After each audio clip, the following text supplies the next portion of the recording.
Welcome दोस्तों। आज के इस वीडियो के अंदर मैं आपसे बात करने वाला हूं, अगर पत्नी 498 यानी दहेज का केस करने के बाद कोर्ट में तारीख पेशी पे आना बंद कर दे तो क्या होता है, और अगर पति भी आना बंद कर दे तो क्या होता है। एक कंडीशन और है दोस्तों, पति और पत्नी क्या करते हैं कि कोर्ट के बाहर समझौता कर लेते हैं और पत्नी अपने पति के साथ चली जाती है और साथ में रहना शुरू कर देते हैं जहाँ वो रहते थे पहले। लेकिन जो केस हुआ है उसके ऊपर वो कोर्ट में तारीख पेशी बनाई जाते हैं। तो ऐसी स्थिति में क्या होता है, ये भी एक कॉमन इशू है। तो इस वीडियो के माध्यम से आपको पूरी जानकारी भी दे दूंगा, लेकिन वीडियो को लाइक ज़रूर करें और वीडियो पूरा देखेंगे दोस्तों, ये मेरा निवेदन है आपसे। तो दोस्तों मान लीजिए कि सबसे पहली कंडीशन, पत्नी ने 490 डे केस फाइल कर दिया, उसमें चार्जशीट कोर्ट के अंदर आ गई है। जब चार्जशीट कोर्ट के अंदर आती है, या तो देखो 41A CRPC का नोटिस दिया गया, या तो उसकी पति की ज़मानत हैंड टू हैंड हो गई, या गिरफ्तार किया था उस कंडीशन में ज़मानत पर बाहर है वो, तो पति की ज़मानत हो चुकी है इस केस के अंदर, चार्जशीट कोर्ट के अंदर फाइल हो चुकी है।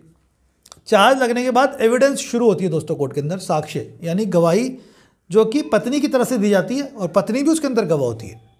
अब बात आती है कि कोर्ट के अंदर है केस पेंडिंग 498 डे का पति का, और पत्नी तारीख पेशी पे नहीं आ रही। तो इसके दो कारण हैं। एक तो कोर्ट ने उसको तलब नहीं किया है, पत्नी की आवश्यकता नहीं आने की, क्योंकि पत्नी है पीड़ित, विक्टिम, शिकायतकर्ता। तो ऐसी स्थिति के अंदर जब उसको कोर्ट बुलाएगा तब वो आएगी। और कोर्ट कब बुलाएगा उसको?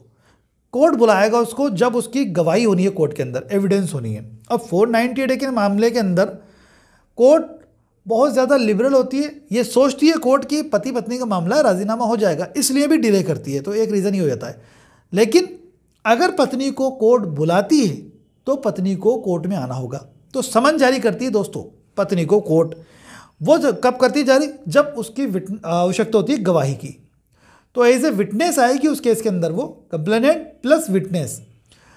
तो दोस्तों अगर वो समन के द्वारा नहीं आती है तो फिर कोर्ट उसका बेलेबल वारंट जारी करता है, जमानती वारंट। तो अगर जमानती वारंट का मतलब ये है कि उसकी एंटोन वही जमानत हो जाएगी जहाँ वो मिलेगी, लेकिन उसको बाउंड कर देंगे कि फला तारीख पेशी पे कोर्ट के अंदर आना है। जमानती वारंट के बावजूद जब उसको प्रॉपरली डिलीवर हो गया वो जमानती वारंट, उसके बावजूद वो नहीं आती, तो फिर पुलिस उसके खिलाफ अरेस्ट वारंट जारी करती है और पुलिस उसको अरेस्ट करके कोर्ट के अंदर लाती है। तो अगर पत्नी तारीख पेशी पर नहीं आए कोर्ट के बुलाने के बाद तो इस तरीके से कार्रवाई होती है। अब बात आती है कि पत्नी नहीं आ रही थी, पति ने सोचा कि पत्नी नहीं आ रही तो मैं भी जाना छोड़ देता हूँ। तो ऐसी स्थिति के अंदर आपका यानी जो मुलजिम है, पति इस केस के अंदर मुलजिम होता है 498 के अंदर, क्योंकि ये क्रिमिनल ऑफेंस है, आपराधिक मामला है।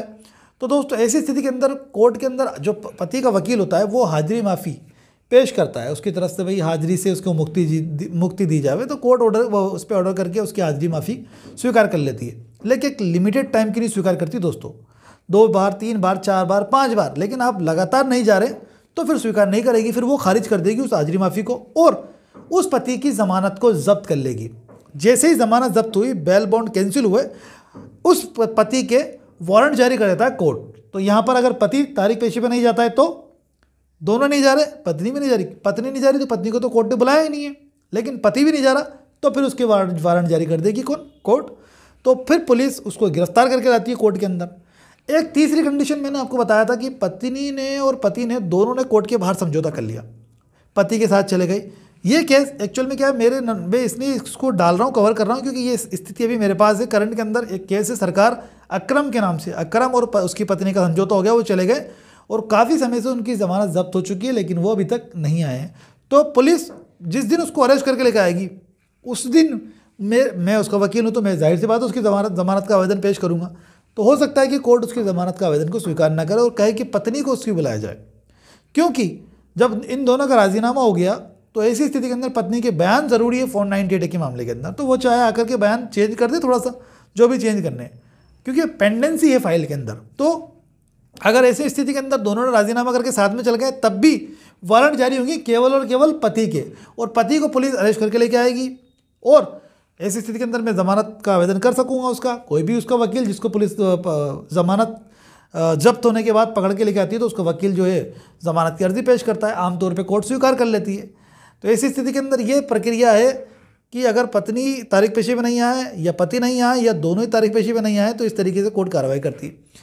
490 डे के मामले के अंदर राजीनामा हो गया है तब भी पत्नी के बयान होते ही हैं। तो उम्मीद आप समझ गए होंगे कि पत्नी तारीख पेशी पे नहीं आए तो क्या होता है। आप दोस्तों से मैं निवेदन करना चाहूँगा कि इंस्टाग्राम पर आप मुझे ज़रूर फॉलो करें कानून की रोशनी में सर्च करके, और कुछ बुक्स के मैं लिंक आपको डिस्क्रिप्शन में दे रहा हूँ, वहाँ से आप परचेज कर सकते हैं। इसके अलावा दोस्तों गूगल पे हमारी वेबसाइट है कानून की रोशनी में .com, उसको सर्च करके आप ज़रूर विजिट करें। वीडियो को लाइक और शेयर ज़रूर करें। Thanks for watching guys.